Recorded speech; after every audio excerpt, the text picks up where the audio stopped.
They called Tommy Lee Jones unshakable, a legend whose steely presence dominated every frame and left an indelible mark on Hollywood. On screen, his intensity was magnetic; off-screen, it could be daunting. When Sally Field revealed why some actors refused to work with him, the myth of his invincibility cracked, exposing a complex figure revered and feared in equal measure.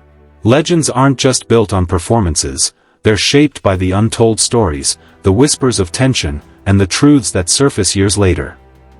Before we unravel what happened, let's dive deeper into Tommy Lee Jones, the man whose shadow loomed large, and the collision with Sally Field that reshaped how Hollywood saw him. The making of a Hollywood titan. Tommy Lee Jones wasn't born for fleeting moments. Born on September 15, 1946, in San Saba, Texas, he grew up in a world of hard work and quiet strength. His father, Clyde, toiled in the oil fields, while his mother, Lucille, ran a beauty shop and worked as a police officer and schoolteacher. Their divorce when he was young left Jones navigating a fractured home, forging a resilience that would define him. As a boy, his piercing stare and deliberate demeanor could hush a room, a trait that later became his cinematic signature. Few actors could match the raw gravitas he carried, a presence that felt both grounded and otherworldly. At Harvard, Jones studied English, played offensive guard for the football team, and roomed with future Vice President Al Gore. But academics and sports took a backseat to the stage. He found his calling in college theater, drawn to its raw demand for truth. After graduating cum laude in 1969, he moved to New York, debuting on Broadway that same year in A Patriot for Me. The 70s were a grind, small roles in soap operas like One Life to Live and bit parts in films like Love Story, 1970. Jones didn't rely on charm or luck, his rise was fueled by relentless determination. Every role, no matter how small, carried his weight. Directors noticed. Audiences remembered. By the 90s, Jones was a cinematic storm. His chilling turn as Clay Shaw in JFK, 1991, earned an Oscar nomination, but it was his role as U.S. Marshal Samuel Gerard in The Fugitive, 1993, that made him a household name. His measured delivery, "I don't care," stole scenes from Harrison Ford, earning him a Best Supporting Actor Oscar. From No Country for Old Men, 2007, to Men in Black, 1997, Lincoln, 2012, and Coal Miner's Daughter, 1980, each performance was distinct yet unmistakably Jones, precise, soulful, and commanding. His directorial effort, The Three Burials of Melquiades Estrada, 2005, revealed a storyteller grappling with themes of loss, loyalty, and redemption, proving his intensity wasn't just menace but depth. Off-screen, Jones was an enigma. Known for terse interviews and a no-nonsense demeanor, he didn't suffer fools. His silences were as potent as his words, and his high standards could intimidate. Crews whispered of his exacting nature, co-stars spoke of long silences and a pressure to match his precision. Some called him difficult, others a genius who elevated every scene. Rumors of friction swirled, never fully detailed, always vague, painting a picture of a man who didn't bend. Yet these whispers only told half the story. It took Sally Field's unflinching honesty to pull back the curtain, revealing a truth that shook Hollywood's perception of its stoic legend. Sally Field, from sweetheart to powerhouse. Sally Field's journey to Hollywood's elite was anything but easy. Born November 6, 1946, in Pasadena, California, she grew up in a turbulent home. Her mother, Margaret, was an actress. Her father, Richard, sold military equipment.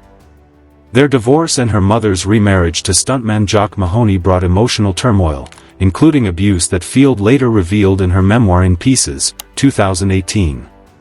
She learned early to mask pain, a skill that fueled her performances. In high school, drama club and cheerleading at Birmingham High in Van Nuys offered solace, a chance to find joy amid chaos.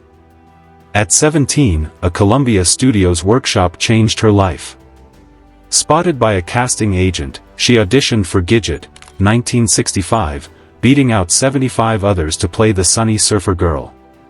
The show, though short-lived, made her a star. The Flying Nun, 1967 to 1970, followed, cementing her as America's sweetheart, but the role felt like a cage. Sally yearned for depth, not sitcom smiles. In the 70s, she fought typecasting, rejecting shallow roles for ones that challenged her. Her breakthrough came with Sybil, 1976, a harrowing portrayal of a woman with multiple personality disorder. The Emmy-winning role silenced doubters, proving her range. Then Norma Rae, 1979, won her a Best Actress Oscar, her defiant mill worker echoing Sally's own refusal to be boxed in. A second Oscar for Places in the Heart, 1984, followed, alongside iconic roles in Steel Magnolias, 1989, Mrs. Doubtfire, 1993, and Forrest Gump, 1994. Sally's power wasn't just her acting, it was her raw honesty. In Pieces laid bare her struggles, abuse, a secret abortion at 17, and navigating Hollywood's power dynamics. The memoir shocked fans who saw her as perpetually warm, but it deepened her respect. With 2 Oscars, 3 Emmys, and multiple Golden Globes, she balanced grace with steel, speaking truth even when it stung. When she hinted at a co-star she'd never work with again, her words carried the weight of a woman who'd earned her voice. The Backroads breaking point. The rift between Sally Field and Tommy Lee Jones began on the set of Backroads, 1981, a forgotten drama that promised much but delivered little. Field played Amy Post, a prostitute desperate for a new life, opposite Jones's Elmore Pratt, a down-and-out boxer. Their character's gritty road trip was meant to be a raw tale of redemption, directed by Martin Ritt, the acclaimed filmmaker behind HUD, 1963, and Norma Rae. Ritt's knack for coaxing truth from actors made him a perfect fit, but even he couldn't salvage this clash. The film had all the ingredients for success: a strong cast, an emotional script, and a seasoned director. Yet it flopped, earning $11 million on a modest budget and fading from theaters. Critics found it disjointed, audiences couldn't connect. For Sally, the failure wasn't the story, it was the set's toxic dynamic. Years later, she called Backroads one of her toughest professional experiences, pointing not to the script but to her co-star.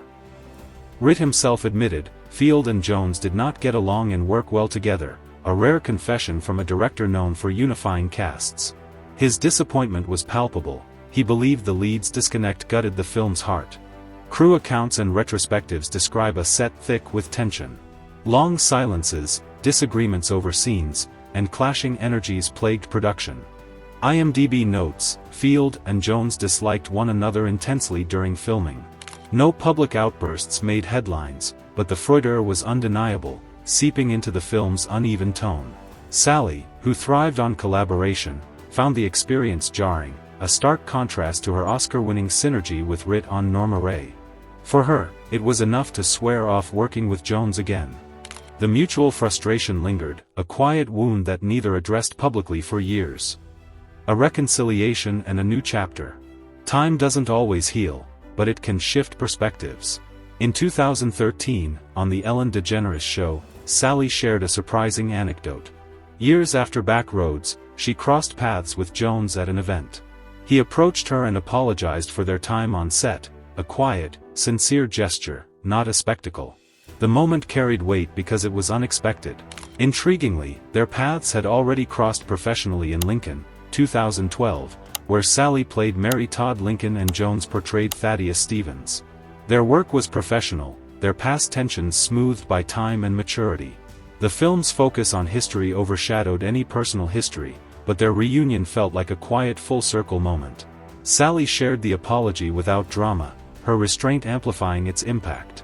It showed Jones, the unyielding legend, could reflect and make amends. Did age and success soften their divide? Was it closure, not reconciliation? In Hollywood, where egos often outlast regret, apologies are rare. Sally's story reframed their conflict as one of growth, not just discord. But it also opened the door to other voices, revealing that Sally wasn't alone in finding Jones challenging.